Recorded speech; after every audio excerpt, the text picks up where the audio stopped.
Welcome back, you're watching Storyboard. Last week, British educational charity D&AD hosted its 52nd Annual Professional Awards, awarding the best in global advertising and design communications. Held in London, 7 top prizes or black pencils were awarded. 3 of these went to public service campaigns. Volvo, Honda and the Dutch Railways were the other big winners. Over then to Animesh Das, who brings us the work that's shaping the industry's future.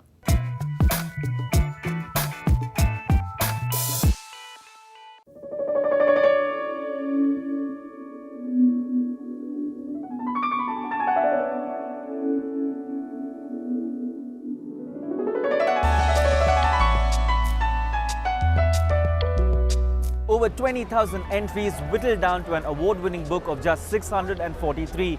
But before we delve into the award-winning work from the 52nd Annual D&AD Awards, it's important to note the increased participation from developing markets, especially India.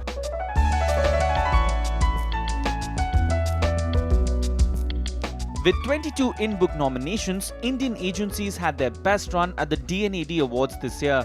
Work from Ogilvy India and McCann World Group even managed to land 3 shortlists. However, none of the Indian entries wowed the jury enough to win a pencil. India's got a fantastic, particularly in sort of traditional advertising, it's very, very strong and very beautiful. I think to push it over the edge to a pencil just needs, I guess, a number of things. It could be that the idea is sort of bigger than just selling product. It could be that just a really exceptional craft. It could also be about using innovative technology and sort of blending the traditional with the new. You know, our in-book would equate to a bronze at another big award show in the south of France that we're not going to mention, and a nomination would equate to a silver. So just getting in the book, 500 or so pieces of work out of 20,000 entries get in the book.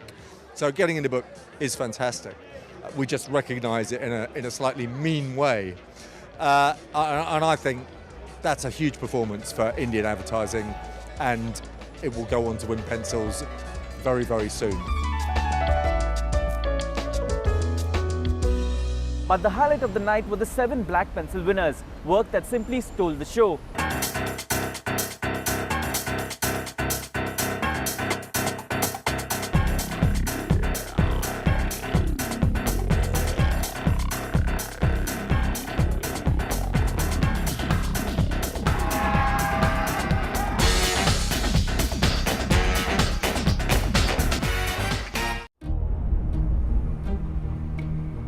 I've had my ups and downs, my fair share of bumpy roads and heavy winds. That's what made me what I am today. Now I stand here before you. What you see is a body crafted to perfection, a pair of legs engineered to defy the laws of physics, and a mindset to master the most epic of splits.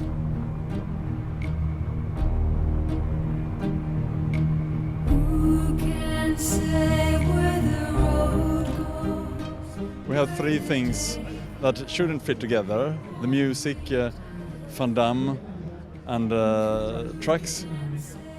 But it makes perfect harmony. That piece of work hit a chord globally. It made everyone all across the world smile, made everyone across the world go, wow, you know, did he do that for real, or is it special effects? And that conversation is still happening. And the fact that it came out, it must be almost a year ago, and everyone is still watching it, and everyone still loves it, and everyone still wants to see it. I think it's just a really fantastic piece of work.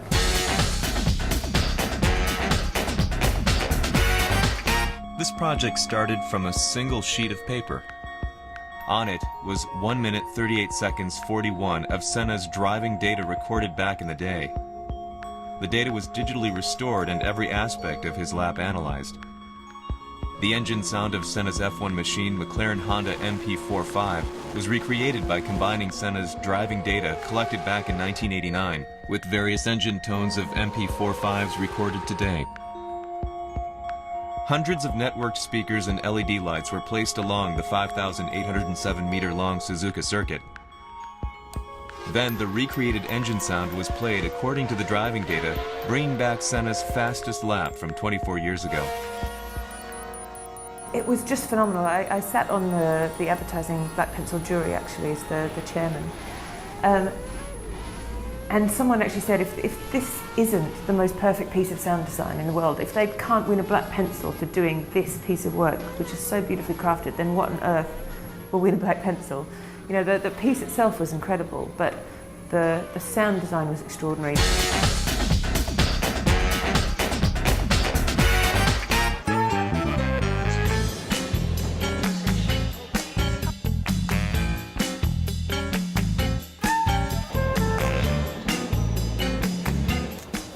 Nou, je ziet dat de trein binnenkomt rijden en dat een aantal mensen verkeerd opgesteld staan.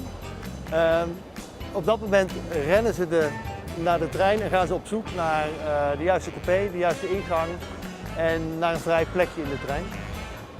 Mensen vinden hun juiste plek niet en een van de oplossingen is om de trein al te kunnen laten zien voordat hij binnenkomt.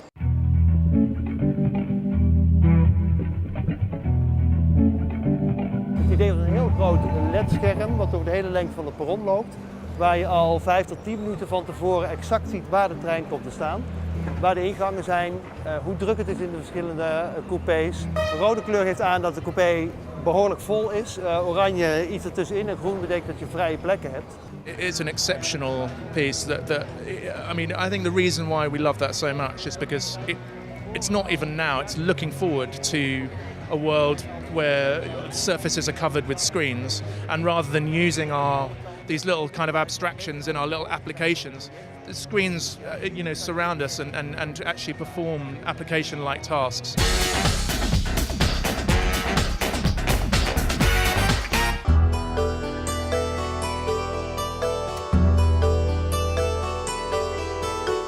When we did the book, it wasn't about winning awards or doing that sort of thing. It was just making people stop and think about living with a disability and living in a world that's not built for you.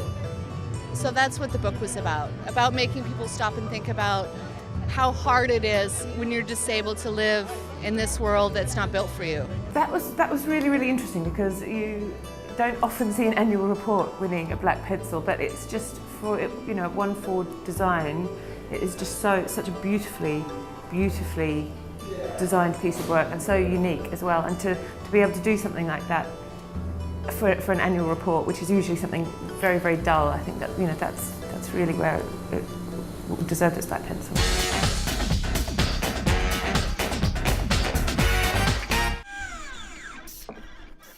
Dear Prime Minister, I'm one of thousands of young Australians with Duchenne muscular dystrophy. My heart and breathing muscles are failing, and my arms are so weak I can no longer lift a pen. Eventually, it will take my life.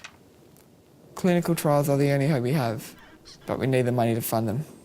Can you please help us? Signed, Jacob Lancaster. Charities are fighting to be heard, to be seen. So when you ever get an innovation like this that actually makes the noise for you without even having to open your mouth, I think it achieved its goal. We have a director of applied technology, his name's Emad, and he was kind of getting annoyed with this whole slacktivation problem that goes on with just people pushing like and nothing really happening. So being able to change that like to something that was much more powerful seemed, like the next obvious step. And yeah, he was able to, we have an in-house innovation lab, I guess you would call it. And so we're able to build the whole thing from scratch in-house and experiment and see what we could do.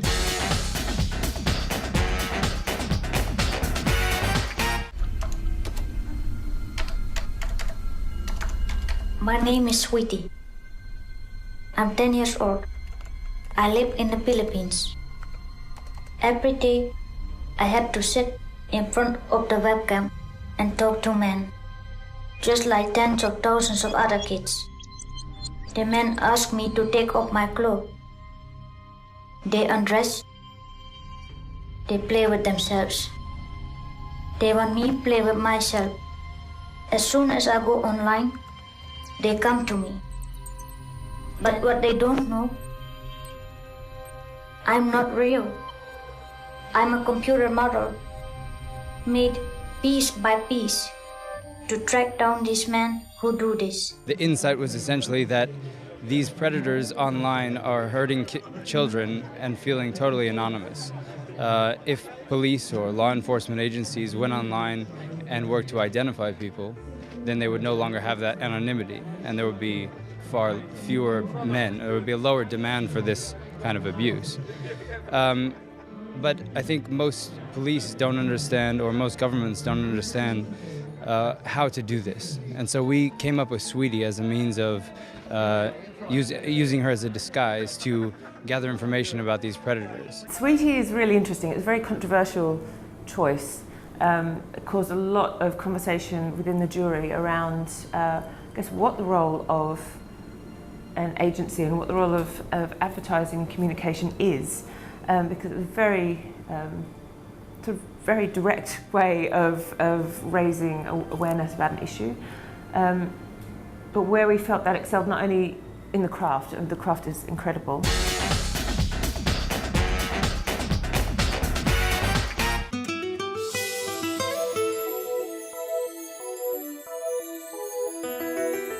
It was on the back of a client that we worked with called SolarAid, and we proposed an alternative concept to them, and we developed it ourselves, and we funded it ourselves, and we've crowdfunded the development to generate money to take this to the world. What's great about all the people who entered this is everyone has the same point of view about how we're going to make the world a better place, more sustainable for the future. And I think both of them are great examples of ideas have been committed to the thought of sustainability, environmental, social, economic, it's sustainability.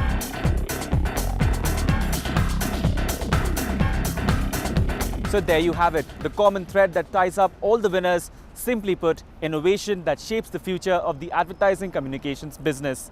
In London with Karma Wangdi, Animesh Das. The world's most widely viewed and followed sporting event kicks off in Brazil in less than a fortnight. And while the sponsors of the FIFA World Cup are stepping up marketing efforts, ambush marketing attempts are also being made. Take a look at some of the most creative work on offer so far.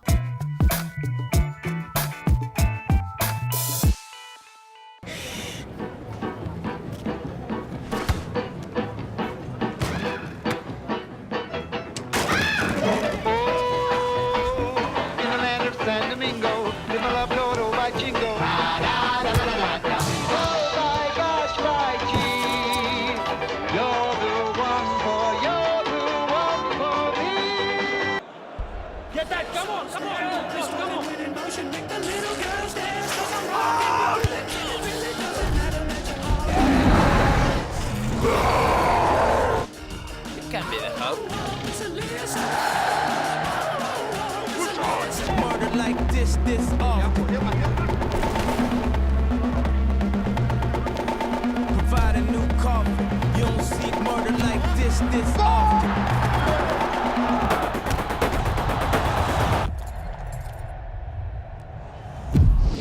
With that, it's a wrap on Storyboard this week. Stay connected. We're on Facebook, Twitter and YouTube. And there's also the brands page at firstbiz.com where you can keep all the tabs on latest updates and news. Until next week then, thanks for watching.